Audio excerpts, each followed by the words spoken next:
말씀입니다. 구약 715페이지 에스라서 5장 1절에서 5절 말씀 같이 보도록 하겠습니다.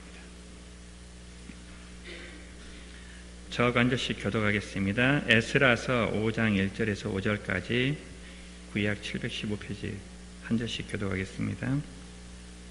선지자들 곧 선지자 학개와 이또의 손자 스가랴와 이스라엘의 하나님의 이름으로 유다와 예루살렘에 거주하는 유다 사람들에게 예언하였더니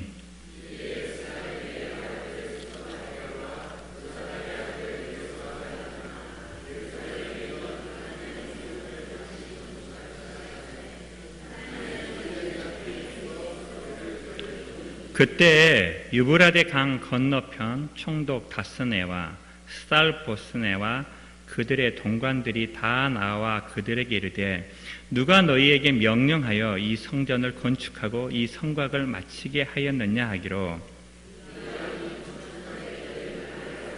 같이 읽겠습니다. 하나님이 유다 장로들을 돌보셨으므로 그들이 능히 공사를 마치 못하고 이 일을 다리에게 아리고 그 답장이 오기를 기다려.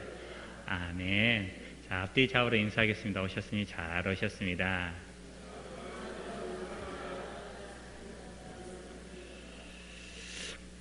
가정의 달 5월에 가정마다 말씀으로 다시 시작하는 가정들 되시기를 주님의 이름으로 축복합니다. 그 말씀을 준비하면서 하나님께서 저에게 주셨던 꿈이 하나 생각이 났어요. 제가 대학에 다닐 때 김준건 목사님으로부터 배웠는데, 김준건 목사님 항상 민족복음화를 얘기하면서 성서한국을 얘기하셨거든요. 그게 뭐냐면 예수님을 믿는 모든 사람들이 성경을 연구하는 나라였어요. 그래서 모든 성도가 개인적으로 그리고 정기적으로 성경을 공부하는 것이 저의 꿈이기도 합니다. 저는 그 목사가 되기 전에요, 개인적으로 성경을 공부하는 게 정말로 즐거웠었어요. 그래서 대학교 다닐 때는 일주일에 4시간씩 시간을 따로 떼어놓고 성경을 공부했었는데, 그 성경을 공부할 때마다 하나님이 어떤 분이신지, 또 제 자신이 어떤 존재인지, 또 성도로서 하나님의 백성으로서 제가 어떻게 살아야 될지를 말씀을 통해서 배우는 즐거움이 있었습니다. 그런데요, 제가 목사가 되고 나서 그 즐거움이 사라져버렸어요. 왜 그랬을까 생각을 해보니까 이 말씀을 준비하면서 깨달았던 게, 이게 더 이상 나한테 내가 하고 싶어서 하는 게 아니라 누군가를 가르치기 위해서, 설교하기 위해서 제가 이렇게 말씀을 공부하고 연구하고 있는 제 자신을 발견하게 됐어요. 목사가 되기 전에 그 즐거움이 그게 일이 되어서 저한테 참 부담스러운 일들이 되어버렸던 것 같습니다. 여러분은 어떠신지 모르겠습니다. 여러분은 개인적으로 말씀을 공부하는 것이 즐거움이십니까? 제가 이렇게 말씀을 공부하는 것을 즐거워했던 것은 그 성경 공부를 통해서만 주시는 하나님의 은혜와 즐거움이 있었기 때문이거든요. 여러분에게도 그런 즐거움이 가득하시기를 주님의 이름으로 축복합니다. 저는 이제 성경을 공부할 때 적어도 일주일에 1시간은 따로 떼어서 성경을 공부하는 것을 권해줘요. 왜냐하면 인생이란 것은 결국은 습관이거든요. 좋은 습관들이 모이면 좋은 인생. 그래서 성공하는 자의 7가지 습관, 그런 책들도 나왔는데요. 사실 우리가 건강한 삶을 살기 위해서는 건강한 습관들이 필요합니다. 그래서 건강하기 위해서는 잠도 규칙적으로 자고 식사도 규칙적으로 하라고 얘기하는데, 아무리 식사를 규칙적으로 하더라도 규칙적으로 라면 먹고 규칙적으로 몸에 안 좋은 거 먹으면 건강해질 수가 없겠죠. 그래서 육체적으로 건강해지려면 좋은 음식을 정기적으로 먹는 것이 필요해요. 그런데 이와 마찬가지로 우리가 영적으로도 건강해지려면 영의 양식인 하나님의 말씀을 규칙적으로 먹는 것이 필요합니다. 그것이 성경 공부이기 때문에 우리가 시간을 정해놓고 그 시간에 하나님의 말씀을 공부하는 것은 정말로 좋은 습관입니다. 그리고 그것을 통해서 하나님께서 우리의 삶을 더 거룩하게 만들어 가실 줄로 믿습니다. 또 이렇게 개인의 습관이 보이면 뭐가 되냐면요, 공동체의 좋은 문화가 돼요. 한 사람 한 사람이 하는 것들이 모이면 그 공동체의 좋은 좋은 문화로 정착이 되어집니다. 그래서 그 어떤 가정에 가면 그 가정에 좋은 문화들이 있어요. 마치 유대인들에게는 안식일을 지키는, 가족들이 함께 모여 안식일을 지키는 좋은 문화가 있는 것처럼 우리 가정마다 주일을 거룩하게 지키고 또 하나님의 말씀을 공부하는 그런 거룩한 문화들이 우리 가정 안에, 우리 교회 안에 그렇게 시작되기를 주님의 이름으로 간절히 축복합니다. 그리고 여기 계신 분들부터 개인적으로 성경을 공부하는 것들을 꼭 시작했으면 좋겠습니다. 여기는 아멘은 없으시네요.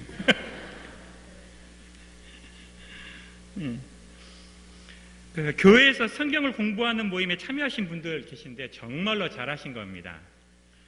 매주마다 정기적으로 모여 말씀을 공부하면 큰 유익을 얻을 수가 있습니다. 그래서 청년부에서는 예배가 끝나면 소그룹으로 성경 공부를 꼭 하도록 하고 있어요. 그런데 제가 청년들에게 계속 강조하는 것이 있는데 그게 뭐냐면 예습을 하는 숙제예요. 왜냐하면 소그룹 성경 공부는 실은 개인적으로 성경을 공부할 수 있는 좋은 자리거든요.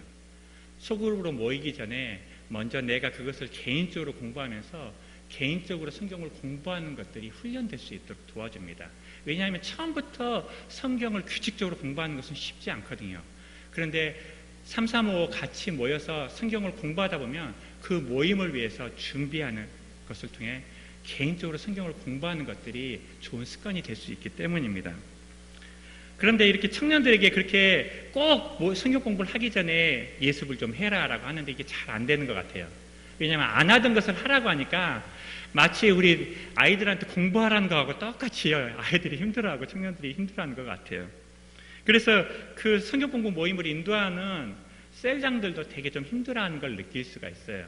그런데 안 하니까, 하기 싫어하니까 포기하는 것이 아니라 이것이 정말로 영혼을 살리고 우리의 삶을 풍요롭게 하는 좋은 습관이라면 힘들더라도, 잘 안 되더라도 계속해서 그것을 할 수 있도록 격려하고 권면해서 우리 청년들이 젊음의 때에 성경을 공부하는 좋은 습관들을 가지고 장년이 되어서 그 가정을, 그리고 그 학교를, 그 직장을 말씀으로 바꾸는 그런 영향력이 있는 하나님의 말씀에 사로잡힌 청년들이 될 수 있도록 우리 성도님들이 항상 기도해 주시기를 부탁드립니다.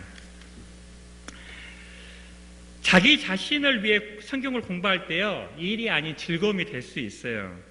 혹시 여기 계신 분들 중에서 공과 공부를 준비하거나 또는 성경 공부 숙제를 할 때 해야 될 일로만 여기는 것이 아니라 그 시간이 하나님의 말씀을 듣는 시간으로 여기시고 하나님이 그때 주시는 그 축복들을 누리시기를 축복합니다. 오늘 말씀은 이스라엘 백성이 성전 건축을 다시 시작하는 이야기예요. 1절에서 하나님은 학개와 스가랴를 통해 이스라엘 백성에게 성전 건축을 다시 시작하라는 말씀을 하시는데요. 우리 1절 말씀 다시 한번 읽겠습니다. 시작.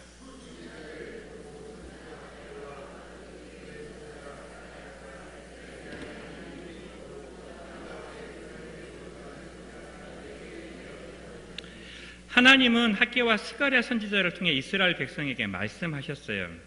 그래서 지난 시간에 도대체 하나님께서 학개와 스가랴를 통해서 무슨 말씀을 하셨는지 학개서를 보면서 좀 같이 살펴봤는데요. 그때 하나님께서 하셨던 말씀은 하나님의 성전이 이렇게 황폐한데 너희가 좋은 집에 거하는 것이 옳으냐? 성전 건축을 다시 시작하라는 그런 메시지였습니다. 이스라엘 백성은 성전을 건축하다가 사마리아인들의 방해로 16년 동안 성전 건축을 중단했습니다. 이 일을 처음에 이렇게 시작하는 것도 쉽지 않지만요, 일이 중간에 이렇게 중단되어지고 포기되어진 상태에서 다시금 그 일을 시작하는 건 더 어려운 것 같아요. 왜냐하면 한번 실패했던 경험이 있으시니까요. 이스라엘 백성은 성전 건축 중단 이유가 외부에 있다고 생각했어요. 그런데 하나님께서는 학개와 스가랴를 통해서 문제가 바로 그들 안에 있다고 말씀하셨습니다.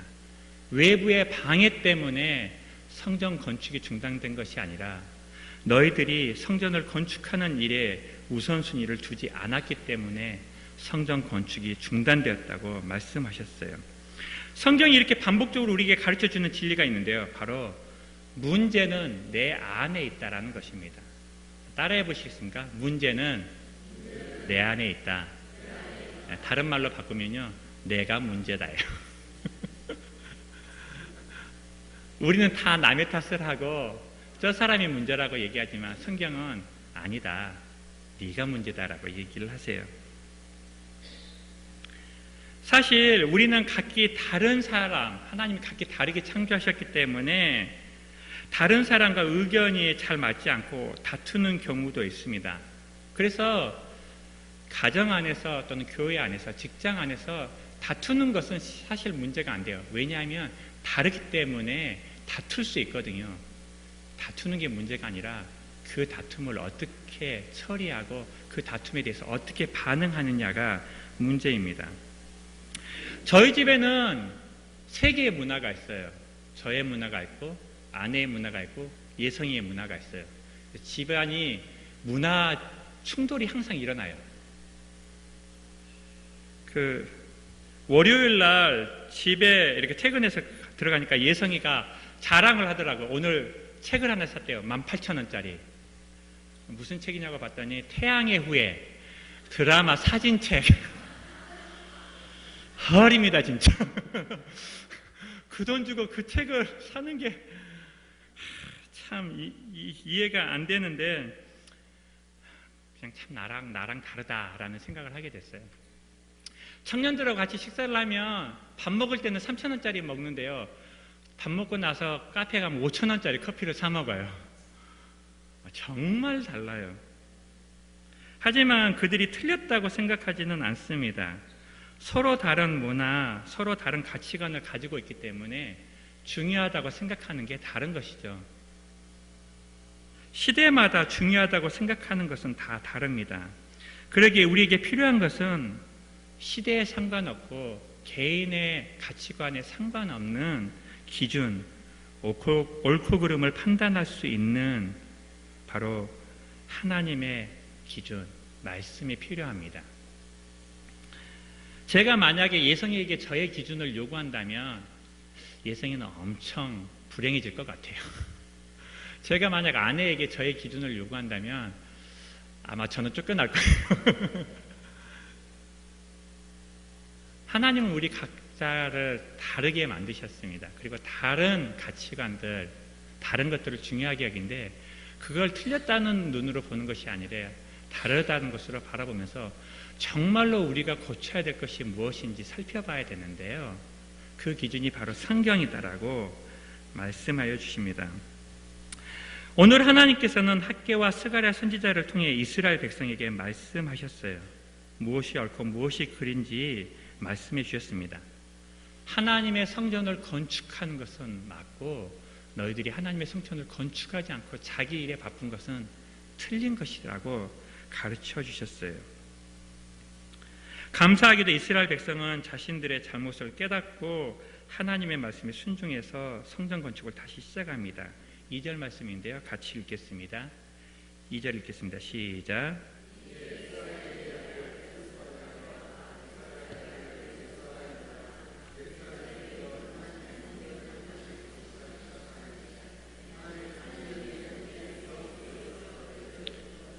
오늘 1절과 2절 말씀을 보면 이런 순서를 발견할 수 있어요. 먼저 학개와 스가랴 선지자가 하나님의 말씀을 듣습니다. 그리고 그 말씀을 이스라엘 백성에게 가르쳐 줍니다. 이스라엘 백성이 학개, 스가랴 선지자를 통해서 주신 하나님의 말씀을 듣습니다. 그리고 그 말씀에 순종합니다. 근데 여기서 끝나는 것이 아니라 그 말씀대로 살기 위해 지속적으로 학개와 스가랴 선지자가 그들을 돕는 것을 보게 되어져요. 어떻게 도왔을까요? 저는 말씀으로 도왔을 거라고 생각합니다. 왜냐하면 성전을 건축하는 거, 여기 나이 드신 분들도 아마 이 성전을 건축하면서, 이 교회 예배당을 건축하면서 참 많은 것들을 경험하셨을 거라고 생각해요. 그냥 성전 건축을 시작하는 것 자체가 중요한 게 아니라 계속적으로 성전을 건축할 때는 여러 가지 결정해야 될 문제들이 있었을 것입니다. 그럴 때마다 학개, 스가랴는 그들을 내버려 두는 것이 아니라 그들이 하나님의 말씀에 순종하여 그 뜻을 이룰 수 있도록 지속적으로 옆에서 말씀으로 도왔다라고 가르쳐주고 있어요. 그래서 디모데후서 3장 16, 17절 말씀이 생각이 나더라고요. 우리 같이 한번 읽어보도록 하겠습니다. 자, 디모데후서 3장 16, 17절 같이 읽겠습니다. 시작.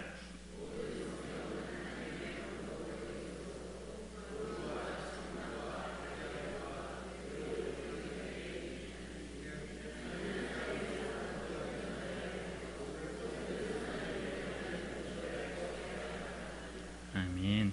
이 말씀은 성경은 무엇이 하나님의 뜻인지 우리에게 가르쳐 준다라는 말씀이에요. 그리고 우리가 잘못된 길로 갈 때 우리를 책망하여 준다라는 얘기예요. 너 틀렸어. 너 그렇게 하면 안 돼. 마치 내비게이션이 우리가 다른 길로 가면 경로를 이탈하셨습니다. 얘기해 주는 것처럼 우리가 잘못된 길로 갈 때 누군가가 우리를 바로잡아주고 우리의 잘못을 지적해 줄 것이 필요한데 하나님의 말씀이 마치 그와 같은 역할을 해준다는 거예요.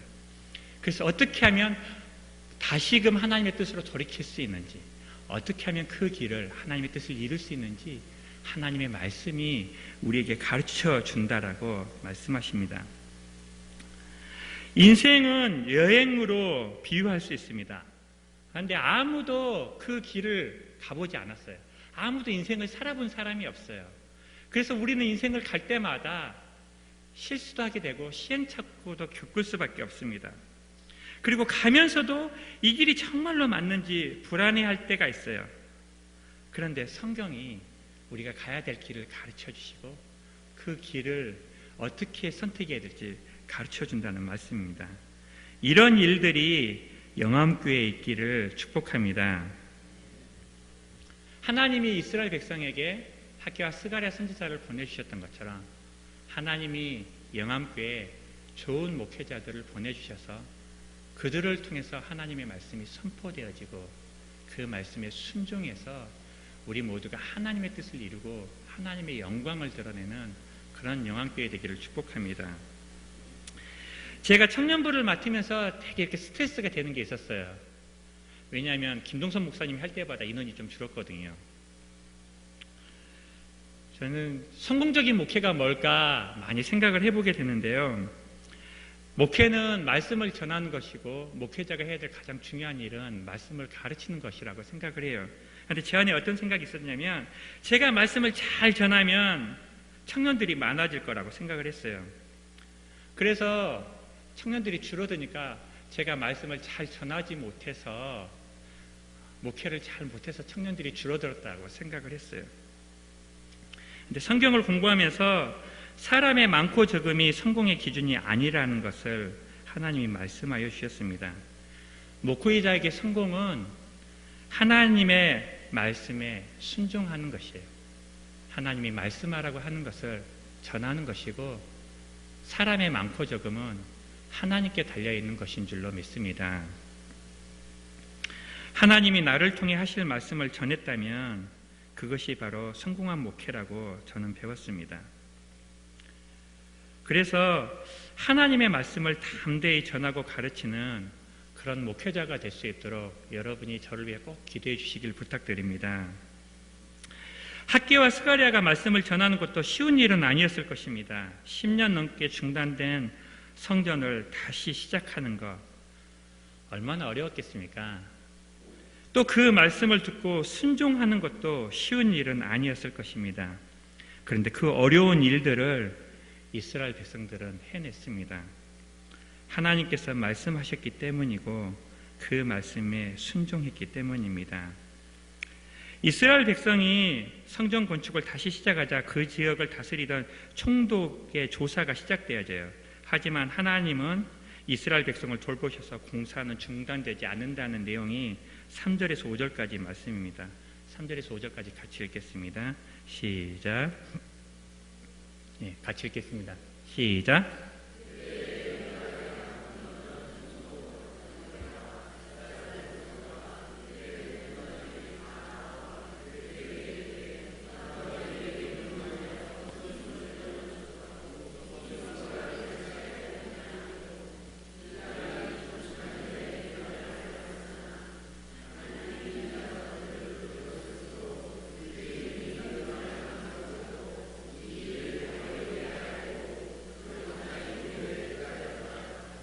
저는 처음에 이 말씀을 읽을 때 3절에 나오는 총독과 동관들이 성전 건축을 방해하는 사람이라고 생각을 했어요. 마치 처음에 성전을 건축할 때 사마리아인들이 방해를 했던 것처럼 이제는 거기를 다스리고 있는 총독들이 나와서 방해하고 있는 것인가라고 했는데, 자료들을 조사해 보니까 방해하기 위해서 온 것이 아니라 성전 건축이 그 지역에서 일어나는 큰 일이었기 때문에 무슨 일인가 하고 조사를 나온 것이었습니다. 역사학자들은 그 당시에 성전 건축이 다시 이렇게 시작될 쯤에 반란들이 있었다고 해요. 그래서 이 예루살렘에서 일어나는 이 성전 건축도 그런 반란의 조짐이 아닌가 해서 조사한 것이지, 그들을 방해하려고 했던 것은 아니었습니다. 10년이면 강산도 변한다는 말처럼 성전 건축이 중지된 지 16년 만에 성전 건축이 중지된 16년 동안 많은 변화가 있었어요. 바사 왕국의 왕은 고레스에서 다리오 왕으로 바뀌었고, 관리들도 싹 바뀌었습니다. 그리고 포로에서 귀환한 사람들 중에서는 나이 많은 분들이 많이 이제 돌아가셨을 것 같아요. 성전 건축이 처음 중지됐을 때는 사람들이 성전을 볼 때마다 빨리 성전을 좀 건축해야지라는 생각을 했었을 거예요. 그런데 한 해 뒤에 그렇게 16년 동안 성전 건축이 중지되고 성전이 방치되었으니까 그렇게 미완성된 성전을 당연하게 여겼을지도 모릅니다. 우리의 삶 가운데도 이런 영역이 있을 수 있습니다. 처음에는 하나님의 말씀에 순종하지 않는 것이 불편하고 빨리 고쳐야겠다고 생각하다가도 계속되는 불순종의 삶에 익숙해져 버릴 수가 있습니다. 하지만 감사한 것은 사람은 포기하고 잊어버리지만 하나님은 우리를 향한 하나님의 사랑과 계획을 포기하지 않으십니다. 할렐루야. 시간이 걸린다 하더라도 하나님은 하나님의 뜻을 반드시 이루십니다. 지금은 멈춰버린 것 같고 불가능한 것처럼 보일지라도 그것이 하나님의 뜻이라면 하나님께서는 반드시 이루실 것입니다. 여러분의 삶 가운데 포기한 것, 포기해버린 꿈이나 기도 제목이 혹시 있으십니까? 하나님께서는 하나님의 뜻을 반드시 이루실 것입니다. 제가 5월 5일 날 완도에 내려갔어요. 부모님 만나고. 또 그때 가족들이 다 모였거든요. 제가 설 때 못 내려갔잖아요. 캄보디아 단기 선교 간다고. 그래서 이번이 아니면 부모님을 못 뵐 것 같아서 생각해 보니까 1년에 2번 내려가는데 부모님 돌아가실 때까지 몇 번이나 만날지 손에 꼽을 수 있겠더라고요. 그래서 이번에 꼭 내려가겠다 해서 내려갔는데, 가족들을 만나 즐겁기보다는 참 많이 무거웠던 시간인 것 같아요. 그렇게 안 믿고, 또 실은 저희 누나가 제가 기도했더니 하나님께서 믿는 가정에 시집을 가겠거든요. 그래서 그 집안에 부모님이 다 장로님이고 권사님이세요. 그리고 결혼한 그 매형이 장남이고 장손인데 예수님을 안 믿어요. 그리고 누나한테 너 예수님 믿으면 내가 너하고 이혼하겠다고 협박을. 그러니까 만날 때마다 이런 가정의 이렇게 문제들을 보면서 정말로 우리 가정이 예수님을 믿을 수 있을까? 우리 아버지 어머니가 소천하시기 전에 예수님을 영접하실 수 있을까? 그런 생각들이 들어요. 그런데 이 말씀을 공부하면서 5절 말씀을 보니까 이렇게 말씀하시더라고요. 하나님이 유다 장로들을 돌보셨으므로 그들이 능히 공사를 맡지 못하였다. 하나님이 유다 장로들을 돌보셨기 때문에 하나님의 뜻을 사람들이 막을 수 없었다. 하나님께서 우리 가정을 돌보시고 있기 때문에 하나님의 뜻이 이루어질 것이다. 할렐루야. 그래서 혹시 믿지 않는 가족들이 있다면 가정복음화를 위한 꿈을 포기하지 마시기 바랍니다. 부모님이 예수님을 믿고 형제들이 예수님을 믿고 자녀들이 예수님을 믿고 돌아올 줄로 믿습니다. 16년 동안 중지됐던 성전 공사를 다시 시작하시고 이루신 하나님께서 우리 가정도 다시 회복시키실 것을 신뢰하며 믿음으로 기도하는 저와 여러분 되시기를 주님의 이름으로 축복합니다. 말씀을 정리하겠습니다. 이스라엘 백성은 하나님의 말씀을 들음으로 성전 건축을 다시 시작할 수 있었습니다. 하나님의 말씀을 듣는 가정, 하나님의 말씀을 공부하는 가정, 하나님의 말씀을 가르치는 가정은 축복받은 가정입니다. 가정마다, 구역마다 말씀을 공부하는 좋은 습관, 좋은 문화가 시작되기를 축복합니다. 불가능하게 보일지라도 하나님의 뜻이라면 하나님이 하나님의 때에 이루실 것입니다. 말씀으로 세상을 창조하신 전능하신 하나님께서 주 예수를 믿으라 그리하면 너와 내 가정이 구원을 얻으리라는 말씀도 이루어 주실 줄로 믿습니다. 5월에 우리의 가정이 말씀으로 다시 회복되고 시작되기를 주님의 이름으로 축복합니다. 주님 말씀하시면 찬양 같이 부르시고 기도하도록 하겠습니다.